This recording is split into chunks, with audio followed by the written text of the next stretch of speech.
Maiko, the apprentice geisha of Kyoto, actually have their roots going back about 300 years. It all started with women serving tea and sweets to visitors at small tea houses near famous shrines like Kitano Tenmangu and Yasaka Shrine. At first, these women simply ran the tea houses, but over time they began to entertain guests with dance and music, which eventually led to what we now know as Geiko. As competition between tea houses grew stronger, they began dressing young girls in beautiful kimono and having them perform dances to attract more customers. This is how the tradition of Maiko began. Today in Kyoto, there are 5 Hanamachi, or geisha districts: Kamishichiken, Gion-Kobu, Gion-Higashi, Pontocho, and Miyagawacho. Each of these places still carries on more than 300 years of tradition. They also host public dance performances, so even regular visitors can enjoy the elegant art of the Maiko and Geiko. It's truly one of Kyoto's cultural highlights. In many tea houses within Kyoto's Hanamachi, there's still a long-standing custom of not accepting new customers without an introduction. A tradition known as no first-time guests, or Ichigen-san Okotowari. Basically, you can't just walk in. You need to be introduced by someone the tea house already trusts. These days, some places will let you in if you're referred by a high-end hotel or ryokan, but the more traditional and prestigious tea houses still stick to this rule. There's a good reason for it. In the Hanamachi, customers don't pay on the day.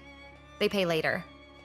The Okami-san covers the cost of the food and entertainment up front, so they need to be sure the guest is trustworthy.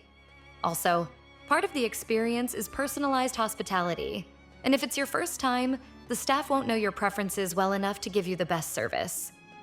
It's all about building deep trust and thoughtful care, and that's what keeps the unique culture of the Hanamachi alive. In the world of Kyoto's Hanamachi, being loyal is taken as seriously as in a marriage or romantic relationship. There's an unspoken rule that if you're a guest at an ochaya, you stick with just one.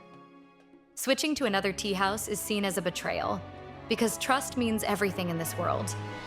That said, even if you go to a different tea house, you're still free to request a specific Maiko or Geiko from any okiya, so there's no need to shop around like you might at a bar or club. Still, if someone does act disloyally and tries to play the field, word gets around fast, and they quickly lose the respect of the entire community. That's how much relationships and trust matter in Hanamachi culture. It's all about deep, lasting connections. The difference between a Maiko and a Geiko in Kyoto comes down to where they are in their training. A Maiko is basically an apprentice on her way to becoming a Geiko.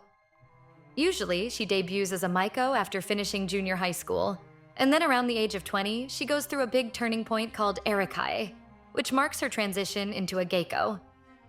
During her time as a Maiko, she learns all kinds of traditional arts like Kyoto dialect, dance, and shamisen. By law, you have to be at least 15 to become a Maiko.